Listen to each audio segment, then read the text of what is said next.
അസ്സലാമലൈക്കും hi all എല്ലാവർക്കും മൈബുൻസ് കിച്ചണിലേക്ക് സ്വാഗതം. എല്ലാവരും സുഖാണെന്ന് വിചാരിക്കുന്നു. ഞാൻ സോഫി.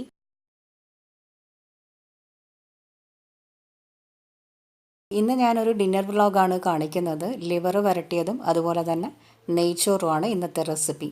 അപ്പം ഞാനിപ്പോൾ ഇവിടെ ബീഫിൻ്റെ ലിവർ വെച്ചിട്ടാണ് ഉണ്ടാക്കിയത്. ഇതേ മെത്തേഡിൽ തന്നെ നമുക്ക് മട്ടൺ ലിവർ വെച്ചിട്ട് ഉണ്ടാക്കാം. 2-3 ലിവർ റെസിപ്പീസ് ഞാൻ ഇതിന് മുമ്പ് വീഡിയോ പോസ്റ്റ് ചെയ്തിട്ടുണ്ട്. അപ്പോൾ വീഡിയോസ് കാണാത്തവർ ആ വീഡിയോ കൂടി കാണണം കേട്ടോ. അപ്പോൾ ലിവർ വരട്ടിയപ്പം പിന്നെ എന്താണ് ഇതിനൊരു കോമ്പിനേഷനായിട്ട് ഉണ്ടാക്കേണ്ടതെന്ന് വിചാരിച്ചിരിക്കുമ്പോഴാണ് എന്തായാലും നെയ്ച്ചോറ് തന്നെ ആക്കാമെന്ന് വിചാരിച്ചത്. അങ്ങനെ ഡിന്നറിന് നെയ്ച്ചോറും ലിവർ വരട്ടിയതുമാണ് ഉണ്ടാക്കിയത്. നെയ്ച്ചോറ് ഓൾറെഡി ഞാൻ ഒരുപാട് വീഡിയോസ് കാണിച്ചിട്ടുണ്ട്. ബിരിയാണിയൊക്കെ ഉണ്ടാക്കുമ്പം നെയ്ച്ചോറ് ഉണ്ടാക്കുന്നത് ഞാൻ കാണിച്ചിട്ടുണ്ട്. പക്ഷേ ഇത് നമ്മൾ ബിരിയാണീൻ്റെ കൂട്ടത്തിലല്ല ഉണ്ടാക്കുന്നത്. വെറും നെയ്ച്ചോറാകുമ്പം പല ടൈപ്പിൽ നമുക്ക് ഉണ്ടാക്കാം. അപ്പം ഞാനിന്ന് ചോറ് വറുത്തിട്ടാണ് നെയ്ച്ചോറ് ഉണ്ടാക്കിയത്.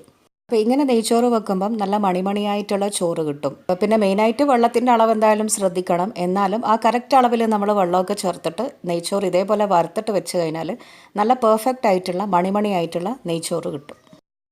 അപ്പോൾ ആദ്യം ഞാനിപ്പം ലിവർ വരട്ടുന്നതാണ് ഉണ്ടാക്കുന്നത്. എന്നിട്ട് നമുക്ക് നെയ്ച്ചോറ് കാണാം. അപ്പം ലിവർ ഞാനിപ്പോൾ ഇവിടെ നന്നായി കഴുകി വെള്ളമൊക്കെ ഊറാനായിട്ട് ഞാനൊരു അരിപ്പയിലേക്ക് ഇട്ട് വെച്ചിട്ടുണ്ട്. ഇത് ബീഫിൻ്റെ ലിവറാണ്. ഏകദേശം ഒരു 500-600 ഗ്രാം ലിവർ ഉണ്ടാവും. പിന്നെ ഷോപ്പിൽ നിന്ന് വാങ്ങുമ്പം വലിയ പീസായിട്ടാണ് കരൾ നമുക്ക് കിട്ടുക. അത് പിന്നെ വീട്ടിൽ വന്നിട്ട് ചെറിയ ചെറിയ പീസാക്കി എടുക്കുകയാണ് ചെയ്യുക. കരൾ കട്ട് ചെയ്യുമ്പം ഒരുപാടങ്ങ് ചെറിയ ചെറിയ പീസാക്കിയിട്ട് കട്ട് ചെയ്യരുത്. കാരണം ഇതെന്തായാലും വെന്ത് വരുമ്പം ഒന്നങ്ങ് ചുരുങ്ങും. അപ്പോൾ ഒരു മീഡിയം വലിപ്പത്തിൽ കട്ട് ചെയ്തെടുത്താൽ മതി. ഒരുപാട് ചെറുതാകുമ്പം നമ്മുടെ കറിയിലിട്ട് കഴിഞ്ഞാൽ അത് കുഴഞ്ഞ പോലെ ആയിപ്പോവും, അലിഞ്ഞ പോലെ ആയിപ്പോവും. അപ്പം ഞാനിപ്പം ലിവർ ആദ്യം സെപ്പറേറ്റായി വേവിച്ചതിന് ശേഷം പിന്നെ ഒരു ഗ്രേവി മസാലയിലിട്ട് മിക്സ് ആക്കുകയാണ് ചെയ്യുന്നത്. അപ്പോൾ ആദ്യം നമുക്ക് ലിവർ ഒന്ന് വേവിച്ചെടുക്കാം. അപ്പോൾ അതിനായിട്ട് ഞാനിപ്പം കുക്കർ എടുത്തിട്ടുണ്ട്. അതിലേക്ക് ഈ ലിവർ കഴുകിയതങ്ങ് ഇട്ട് കൊടുക്കാം. എന്നിട്ട് ഇതിലേക്ക് കുറച്ച് പൊടികളൊക്കെ ചേർത്തിട്ട് മാത്രമേ വേവിക്കുന്നുള്ളൂ. വേറെ കുറേ കാര്യങ്ങളൊന്നും ഇതിൽ ചേർക്കുന്നില്ല. ആവശ്യത്തിനുള്ള ഉപ്പിട്ട് കൊടുക്കാം. 1.5 ടേബിൾ സ്പൂണോളം മുളക് പൊടി, ഒരു ടീസ്പൂണോളം മഞ്ഞൾപ്പൊടി, 1 ടേബിൾ സ്പൂണിനടുത്ത് മല്ലിപ്പൊടിയും കൂടെ ഇട്ടിട്ട് നന്നായിട്ട് ഇതൊന്നങ്ങ് മിക്സാക്കി എടുക്കാം. പിന്നെ പൊടികളിൽ മല്ലിപ്പൊടി ഇടണമെന്ന് നിർബന്ധമൊന്നുമില്ല. ഞാനിപ്പോൾ ഇട്ടതാണ്. ഇനി കുറച്ച് കറിവേപ്പിലയും കൂടെ ഇട്ടിട്ട് നന്നായിട്ടൊന്നങ്ങ് കൈകൊണ്ട് തന്നെ അതങ്ങ് കുഴച്ചെടുക്കാം. എന്നിട്ട് ഇത് വേവാനായിട്ട് മാത്രം കുറച്ച് വെള്ളം ഒഴിച്ച് കൊടുക്കാം. ഞാനിപ്പം 1 ഗ്ലാസ് വെള്ളം ഒഴിച്ചിട്ടുണ്ട്. നന്നായി ഇത് മിക്സാക്കിയ ശേഷം നമുക്ക് എന്ത് ചെയ്യാം, അടുപ്പിൽ വെച്ചിട്ട് വേവിച്ചെടുക്കാം. അപ്പം ഞാനിപ്പോൾ അടുപ്പ് ഓണാക്കിയിട്ട് കുക്കർ അങ്ങ് വെച്ചിട്ടുണ്ട്. ഇതിപ്പോൾ ഒരു മീഡിയം ഹൈ ഫ്ലെയിമിലാണുള്ളത്. നന്നായിട്ടൊന്ന് തിളച്ച് വന്നതിന് ശേഷം മാത്രം നമുക്ക് അടപ്പിട്ട് കൊടുക്കാം, മൂടിയിട്ട് കൊടുക്കാം. എന്നിട്ട് കരൾ വേവുന്നത് വരെ അങ്ങ് വേവിച്ചെടുക്കാം. ഏകദേശം ഒരു 4 മുതൽ 6 വിസിൽ വരെ വേണ്ടി വരുമായിരിക്കും. അതിന് ഞാനിപ്പം അടച്ച് വെച്ചിട്ടുണ്ട്. ഈ കരൾ വേവുന്ന സമയത്തേക്കും നമുക്ക് ഗ്രേവിക്കുള്ള കുറച്ച് കാര്യങ്ങൾ റെഡിയാക്കിയെടുക്കാം. അപ്പം ഗ്രേവിക്ക് വേണ്ടിയിട്ട് ഞാനിപ്പം സവാളയല്ല എടുക്കുന്നത്, കുഞ്ഞുള്ളി മാത്രമാണ് ഞാനിപ്പോൾ ഇതിലെടുക്കുന്നത്. അപ്പോൾ ഇതിപ്പോൾ ഏകദേശം ഒരു 25ഓളം കുഞ്ഞുള്ളി എടുത്തിട്ടുണ്ട്. പിന്നെ വേണ്ടതൊരു തക്കാളി, എരിവിന് വേണ്ടിയിട്ട് പച്ചമുളക് ഞാൻ 3 എടുത്തിട്ടുണ്ട്, 5-6 വെളുത്തുള്ളിയും ഒരു ചെറിയ കഷ്ണം ഇഞ്ചി, 1 ടീസ്പൂൺ ഗരം മസാല, 1 ടേബിൾ സ്പൂണോളം കുരുമുളക് പൊടി. പിന്നെ പൊടികളായിട്ട് നമ്മൾ ഓൾറെഡി മുളക് പൊടിയും മഞ്ഞൾപ്പൊടിയും മല്ലിപ്പൊടിയും ചേർത്തതാണ്. എന്നാലും ആ ഗ്രേവിയിലേക്ക് കുറച്ച് മുളക് പൊടിയും മഞ്ഞൾപ്പൊടിയും വേണം. പിന്നെ വേണ്ടത് കുറച്ച് കറിവേപ്പില, മല്ലിയില, പുതിനയില, ഇത്രയാണ് വേണ്ടത്. അപ്പം ഞാനിപ്പം കുഞ്ഞുള്ളി ഒന്ന് ചതച്ചെടുക്കുകയാണ്. അതല്ലെങ്കിൽ നമുക്ക് ചെറുതായിട്ട് അങ്ങ് അരിഞ്ഞെടുത്താലും മതി. ഞാൻ വിചാരിച്ചു ചതച്ചെടുക്കുക, അതാണ് കൂടുതൽ നല്ലതെന്ന് വിചാരിച്ചു. ഇനി അഥവാ കുഞ്ഞുള്ളി എടുക്കുന്നില്ലെങ്കിൽ ഒരു 2 മീഡിയം സൈസിലുള്ള സവാള ഏറ്റവും ചെറുതായിട്ട് നുറുക്കി അങ്ങ് അരിഞ്ഞാൽ മതി. പിന്നെ സവാളനെക്കാട്ടിലും ഏറ്റവും നല്ലതും കുഞ്ഞുള്ളി തന്നെയാണ്. പ്രത്യേകിച്ച് ഇങ്ങനെ നോൺ വെജ് ഒക്കെ ഉണ്ടാക്കുമ്പം കുഞ്ഞുള്ളിയിൽ വഴറ്റിയെടുക്കുന്നത് വേറെ തന്നെ ഒരു ടേസ്റ്റാണ്. എന്താ പറയുക, സവാള എടുക്കുമ്പം കുറച്ചൊരു മധുരമൊക്കെ നമ്മുടെ കറിയിൽ വരും. സവാളയിൽ നിന്നുള്ളൊരു മധുരം കറിയിൽ വരും. അപ്പോൾ ആ ഒരു സ്വീറ്റ്നെസ് ഒഴിവാക്കാൻ ശരിക്കും പറഞ്ഞാൽ കുഞ്ഞുള്ളി തന്നെയാണ് ബെസ്റ്റ്. പിന്നെ നമുക്കൊന്നും സമയമില്ലല്ലോ, ഇപ്പം പെട്ടെന്ന് തന്നെ കാര്യങ്ങളൊക്കെ തീർത്ത് കിട്ടണം എന്നുള്ളത് കൊണ്ട് കുഞ്ഞുള്ളിയൊക്കെ എന്താ പറയുക തൊലിച്ചെടുത്ത് അരിഞ്ഞ് അങ്ങനെ ഒരു കറി ഉണ്ടാക്കുക എന്നുള്ളത് കുറച്ച് സമയം എടുക്കുമല്ലോ. മറ്റേത് സവാളയാകുമ്പോൾ പെട്ടെന്ന് പെട്ടെന്ന് കാര്യങ്ങൾ കഴിയുമല്ലോ. എന്നാലും ടേസ്റ്റിൽ ഉണ്ടാക്കണമെങ്കിൽ നമുക്ക് കുഞ്ഞുള്ളി തന്നെ എടുക്കാം. അങ്ങനെ കുഞ്ഞുള്ളി ഞാനിപ്പം ചതച്ച് വെച്ചിട്ടുണ്ട്. ഇനി അതേപോലെ തന്നെ ഇഞ്ചിയും വെളുത്തുള്ളിയും ചതച്ചെടുത്ത് വെക്കാം. അതല്ലെങ്കിൽ ചെറുതായിട്ട് കട്ട് ചെയ്തെടുത്താലും മതി. അങ്ങനെ ചതക്കുന്ന പരിപാടികളൊക്കെ കഴിഞ്ഞു. ഇനി നമുക്ക് അമ്മി ഒന്ന് കഴുകി വെക്കാം.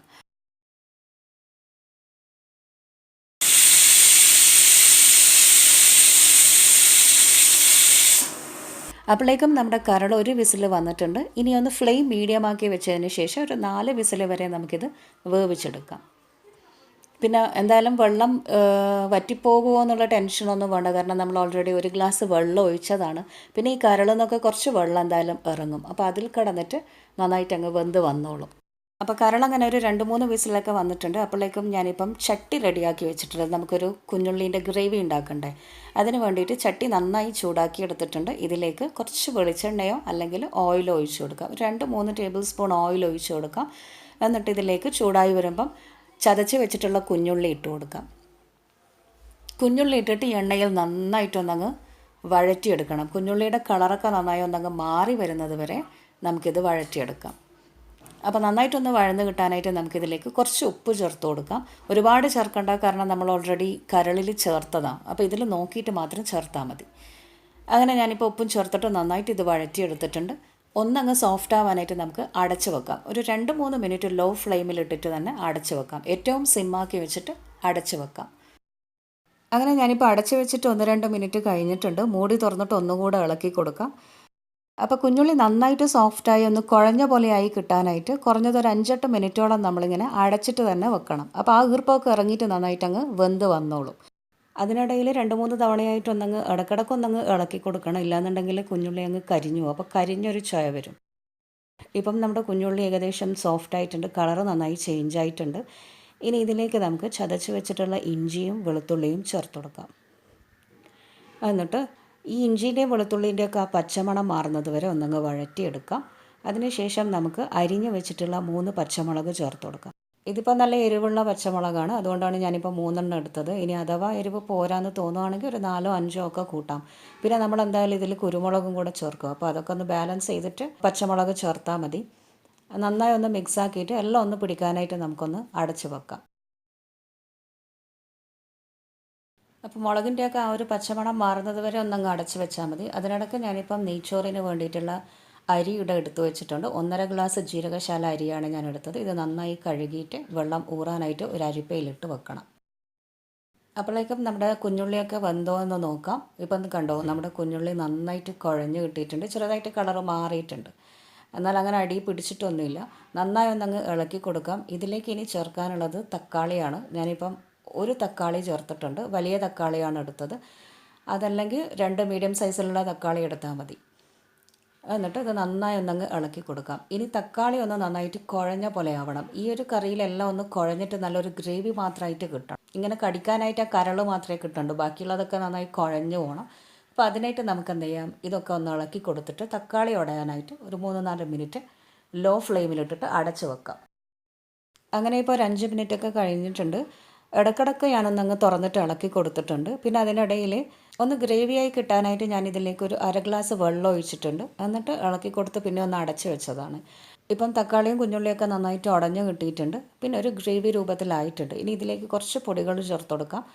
അപ്പം ഒരു 1/2 ടീസ്പൂൺ മുളക് പൊടിയും 1/4 ടീസ്പൂൺ മഞ്ഞൾപ്പൊടിയും ചേർത്ത് കൊടുക്കാം. പിന്നെ അതുപോലെ തന്നെ നേരത്തെ എടുത്ത് വെച്ചിട്ടുള്ള ഗരം മസാലയും കുരുമുളകിൽ നിന്ന് പകുതിയും ചേർത്ത് കൊടുക്കാം. ബാക്കി പകുതി നമുക്ക് ലാസ്റ്റ് ചേർത്ത് കൊടുക്കാം. എന്നിട്ടെല്ലാം കൂടെ നന്നായിട്ടൊന്നങ്ങ് മിക്സാക്കി എടുക്കാം. അപ്പം ഞാനിപ്പം ഗ്രേവിയിലേക്ക് ഒരുപാട് പൊടികൾ ചേർത്തിട്ടില്ല, മല്ലിപ്പൊടിയൊന്നും ചേർത്തിട്ടില്ല. കാരണം നമ്മൾ നേരത്തെ വേവിക്കുമ്പോൾ കരളിൽ ചേർത്തതാണല്ലോ, അപ്പോൾ ഇതിലിനി ചേർക്കണമെന്നില്ല. അങ്ങനെ എല്ലാം കൂടെ നന്നായി മിക്സാക്കി എടുക്കാം. ആ പൊടികളുടെയൊക്കെ പച്ചമണം മാറുന്നത് വരെ ലോ ഫ്ലെയിമിലിട്ടിട്ട് നന്നായി ഒന്നങ്ങ് ഇളക്കി കൊടുക്കാം. ഇനി ഇതിലേക്ക് വേറൊന്നും ചേർക്കാനില്ല, നേരത്തെ വേവിച്ച കരളാണ് ചേർക്കേണ്ടത്. അപ്പം നമുക്ക് കരൾ വെന്തോ എന്ന് നോക്കാം. ഒരു 4 വിസിലിന് ശേഷം ഞാൻ ഫ്ലെയിം ഓഫ് ചെയ്തത്. ഇപ്പം നമ്മുടെ കരൾ കണ്ടോ നന്നായി വെന്ത് വന്നിട്ടുണ്ട്. കുറച്ച് വെള്ളമൊക്കെ ഉണ്ട്. അപ്പോൾ വെള്ളം നമുക്ക് വേണമെങ്കിൽ വറ്റിക്കാം. ഞാനിപ്പം വറ്റിക്കുന്നില്ല. എന്താ ചെയ്യുന്നതെന്ന് വെച്ചാൽ നേരത്തെ നമ്മൾ ഉണ്ടാക്കിയ ആ ഗ്രേവിയിലിട്ടിട്ട് ഒന്നങ്ങ് കുഴച്ചെടുക്കുകയാണ് ചെയ്യുന്നത്. അപ്പോൾ ഈ ഒരു വെള്ളത്തിൽ തന്നെ എല്ലാം കൂടെ ഒന്നങ്ങ് മിക്സ് ആയിക്കോളും. നമ്മൾ സെപ്പറേറ്റ് ആയിട്ട് വേറെ വെള്ളം ചേർക്കണമെന്നില്ല. അങ്ങനെ വേവിച്ച കരൾ നമുക്ക് ഈ ഗ്രേവിയിലേക്ക് അങ്ങ് ഇട്ട് കൊടുക്കാം. ആ വെള്ളത്തോടു കൂടി തന്നെ അങ്ങ് ഇട്ട് കൊടുക്കാം. പിന്നെ ആ വെള്ളം ഒന്നങ്ങ് കുറുക്കി വറ്റിച്ചെടുത്താൽ മതി. ഒരുപാടങ്ങ് വറ്റിക്കണം എന്നില്ല, ഒരു ഗ്രേവി ആക്കി എടുത്താൽ മതി. ഇനി എല്ലാം കൂടെ നന്നായിട്ടൊന്നങ്ങ് മിക്സാക്കി എടുക്കാം. അപ്പോൾ ഇനിയിപ്പോൾ ഈ കരളും ഒക്കെ കൂടെ ഉള്ളിയും തക്കാളിയും എല്ലാം ഒന്ന് പിടിച്ച് കിട്ടാനായിട്ട് നന്നായി ഒന്നങ്ങ് മിക്സാക്കി എടുത്തിട്ട് ഒരു 5 മിനിറ്റ് ഹൈ ഫ്ലെയിമിൽ തന്നെ അടച്ച് വെച്ചിട്ട് കുക്ക് ചെയ്തെടുക്കാം. അപ്പോഴേക്കും ഈ കരളും അതുപോലെ എല്ലാം ഒന്നങ്ങ് പിടിച്ച് കിട്ടും. പിന്നെ ഞാൻ കരൾ വേവിക്കുമ്പോൾ മല്ലിപ്പൊടി ചേർത്തിനില്ല, അതുകൊണ്ടാണ് ഈ ഒരു കളർ. അതെല്ലാം നമ്മൾ മല്ലിപ്പൊടി ചേർക്കാണ്ട് മുളക് പൊടി മാത്രമാണ് ഇട്ടതെങ്കിൽ നല്ലൊരു റെഡിഷ് കളർ ഉണ്ടാവും. അപ്പോൾ എല്ലാം ഞാനിപ്പോൾ മിക്സ് ആക്കിയിട്ടുണ്ട്. ഇനി ഒന്ന് അടച്ച് വെച്ചിട്ട് ഒരു 5 മിനിറ്റ് ഹൈ ഫ്ലെയിമിൽ തന്നെ അങ്ങ് വെക്കാം. അങ്ങനെ ഏകദേശം ഒരു 5 മിനിറ്റൊക്കെ ആയിട്ടുണ്ട്. നമ്മുടെ കരൾ എല്ലാത്തിലും ഒന്നങ്ങ് നന്നായി പിടിച്ചിട്ടുണ്ട്. നല്ലൊരു മണവും നല്ല ടേസ്റ്റും ഒക്കെ ഉണ്ട്. ഇനി ഇതിലേക്ക് ആവശ്യത്തിന് വേണമെന്നുണ്ടെങ്കിൽ ഉപ്പ് ചേർത്ത് കൊടുക്കാം. ഉപ്പ് പോരാന്നുണ്ടെങ്കിൽ ഉപ്പ് ചേർത്ത് കൊടുക്കാം.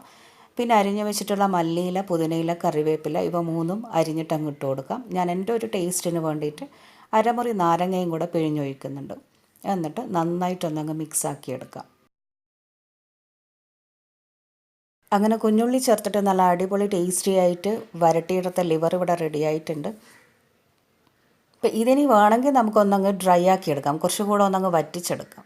അപ്പം ഞാനിപ്പോൾ ഒരുപാട് വറ്റിക്കുന്നില്ല, കാരണം ഇത് ഇനി ഈ ചട്ടിയിൽ നിന്നുകൊണ്ട് ഒന്ന് തിളച്ചിട്ട് പിന്നെ ആ ചൂടൊക്കെ ആറുമ്പോഴേക്കും ഒന്നുകൂടെ ഒന്നങ്ങ് കുറുകും, ഒന്നുകൂടെ ആ ഒരു ഗ്രേവിയൊക്കെ ഒന്നങ്ങ് തിക്കാവും. അപ്പം പിന്നെ ഒരുപാടങ്ങ് വറ്റിക്കണ്ടെന്ന് വിചാരിച്ചു. പിന്നെ നമ്മൾ നെയ്ച്ചോറിനാണല്ലോ ഇത് എടുക്കുന്നത്, എന്തായാലും കുറച്ച് ഗ്രേവി നല്ലതാണ്. അപ്പം കരളൊക്കെ നന്നായിട്ട് വെന്ത് വന്നിട്ടുണ്ട്. പിന്നെ ചൂടുള്ളത് കൊണ്ട് ഇങ്ങനെ കത്തിയൊക്കെ വെച്ചിട്ടൊന്ന് കട്ട് ചെയ്യുന്നത് നല്ല ടേസ്റ്റി ആയിട്ടുണ്ട്. ഗ്രേവിയും നല്ല ടേസ്റ്റ് ഉണ്ട്. അപ്പോൾ എല്ലാവരും ഇത് വീട്ടിലൊന്ന് ട്രൈ ചെയ്ത് നോക്കണം. എന്തിൻ്റെ കൂടെയും നല്ലൊരു കോമ്പിനേഷനാണ്, പ്രത്യേകിച്ചും നെയ്ച്ചോറിൻ്റെ കൂടെ നല്ലൊരു ഗ്രേവിയാണിത്. അപ്പം ബാക്കിയുള്ള കുരുമുളകും കൂടെ അങ്ങ് വിതറി കൊടുത്തിട്ട് ഫ്ലെയിം ഓഫ് ചെയ്തിട്ട് അടച്ചു വെക്കാം. നമ്മുടെ ടേസ്റ്റി ആയിട്ടുള്ള കുഞ്ഞുള്ളിയിൽ വരട്ടിയ ലിവർ ഇവിടെ റെഡി ആയിട്ടുണ്ട്. ഇനി നമുക്ക് നെയ്ച്ചോറ് ഉണ്ടാക്കാം. പിന്നെ നെയ്ച്ചോറ് ഞാൻ സാധാരണ ഉണ്ടാക്കുന്നത് പോലെ തന്നെ വറ്റിച്ചിട്ടാണ് വെക്കുന്നത്. അത് നമുക്ക് വേണമെങ്കിൽ കുക്കറിൽ വെക്കാം, അല്ലെങ്കിൽ ഏതെങ്കിലും ഒരു പാത്രത്തിൽ അങ്ങനെ വെക്കാം. അപ്പം സാധാരണ ഉണ്ടാക്കുന്നത് പോലെ തന്നെ നല്ല നെയ്യോ അല്ലെങ്കിൽ ഡാൽഡയോ ഓയിലോ മിക്സ് ചെയ്തിട്ട് അങ്ങനെ ഇട്ട് കൊടുക്കാം. എന്നിട്ട് അതിലേക്ക് ഒരു ബിരിയാണി ഇല ഇട്ടിട്ടുണ്ട്. പിന്നെ അതുപോലെ തന്നെ കുറച്ച് സ്പൈസസ് ഇട്ട് കൊടുക്കാം. പട്ട, ഗ്രാമ്പു, ഏലക്ക, ബേ ലീഫ് ഇതൊക്കെ ഇട്ട് കൊടുക്കാം. അപ്പോൾ എല്ലാം ഇപ്പം നന്നായി മൂത്ത് വന്നിട്ടുണ്ട്. ഇനി ഇതിലേക്ക് എന്താ ചെയ്യേണ്ടതെന്ന് വെച്ചാൽ വെള്ളം ഊറ്റി വെച്ചിട്ടുള്ള അരി അങ്ങ് ഇട്ട് കൊടുക്കാം. സാധാരണ നമ്മൾ നെയ്ച്ചോറുണ്ടാക്കുമ്പം ഈ സ്പൈസസ് ഒക്കെ മൂത്ത് വരുമ്പം വെള്ളമാണ് ഒഴിച്ചു കൊടുക്കാറ്. അപ്പം ഞാനിപ്പം വറുത്തിട്ടാണ് വെക്കുന്നത്, അതുകൊണ്ട് ആദ്യം അരി ഇട്ടിട്ട് നന്നായിട്ടൊന്നങ്ങ് വറുത്തെടുക്കാം. ഇങ്ങനെ വറുത്തിട്ട് ചോറ് വെക്കുമ്പം ശ്രദ്ധിക്കേണ്ട ഒരു കാര്യം എന്താണെന്ന് വെച്ചാൽ വെള്ളം നന്നായിട്ട് ഊറ്റിയ ശേഷം മാത്രമേ നമ്മൾ അരി ഇതിലേക്ക് ഇട്ടിട്ട് വറുക്കാവൂ. വെള്ളത്തോട് കൂടിയിട്ട് നമ്മൾ അരി ഇട്ട് കൊടുക്കരുത്, അപ്പോൾ അത് വറുത്തെടുക്കാൻ കുറച്ച് സമയമെടുക്കും. വെള്ളം നന്നായി അരിപ്പയിലിട്ട് ഊറ്റിയ ശേഷം ഒരു 5 മിനിറ്റോളം ഹൈ ഫ്ലെയിമിൽ നന്നായി ഒന്നങ്ങ് ഇളക്കി കൊടുക്കാം. നന്നായി വറുത്തെടുക്കണം. അപ്പോൾ നമ്മൾ ഒരു അരിമണി എടുത്തിങ്ങനെ കൈകൊണ്ടൊന്ന് പൊട്ടിച്ച് നോക്കുമ്പം നന്നായിട്ട് പൊട്ടി വരണം. അങ്ങനെ അരി പൊട്ടി വന്നു എന്ന് കാണുമ്പം റോസ്റ്റായി എന്നാണ് അർത്ഥം. അപ്പം നമുക്കിതിലേക്ക് വെള്ളം ഒഴിച്ചു കൊടുക്കാം. അപ്പോൾ വെള്ളം സാധാരണ ഒഴിക്കുന്നത് പോലെ തന്നെ അരി എടുക്കുന്ന അതേ പാത്രത്തിൽ ഡബിൾ സൈസിൽ വെള്ളം എടുക്കാം. എന്നിട്ട് അതിൽ നിന്ന് ഒരു 1/2 ഗ്ലാസ് വെള്ളം അങ്ങ് കുറച്ചിട്ട് ഒഴിച്ചു കൊടുത്താൽ മതി. അപ്പം ഞാനിപ്പം 1.5 ഗ്ലാസ് അരിയാണ് എടുത്തത്. അതിന് കണക്കായിട്ട് 3 ഗ്ലാസ് വെള്ളം ചേർക്കണം. പക്ഷേ 2.25 2.5 ഗ്ലാസ് വെള്ളം ചേർത്താൽ മതി. അപ്പോൾ നല്ല പെർഫെക്റ്റായിട്ട് മണിമണിയായിട്ട് ചോറ് കിട്ടും. ഇനി ഇതിലേക്ക് ആവശ്യത്തിനുള്ള ഉപ്പ് ചേർത്ത് കൊടുക്കാം. കുറച്ച് ക്യാരറ്റ് ഗ്രേറ്റ് ചെയ്തിട്ട് ചേർത്ത് കൊടുക്കുന്നുണ്ട്. പിന്നെ ഒന്ന് ചോറ് ഒട്ടിപ്പിടിക്കാതിരിക്കാൻ വേണ്ടിയിട്ട് അരമുറി നാരങ്ങയും കൂടെ പിഴിഞ്ഞിട്ട് കൊടുക്കാം. നന്നായിട്ട് ഒന്നങ്ങ് മിക്സാക്കി എടുക്കാം. എന്നിട്ട് ഇത് അടച്ച് വെച്ചിട്ട് ഹൈ ഫ്ലെയിമിൽ ഒരു 5 മിനിറ്റ് കുക്ക് ചെയ്തെടുക്കാം.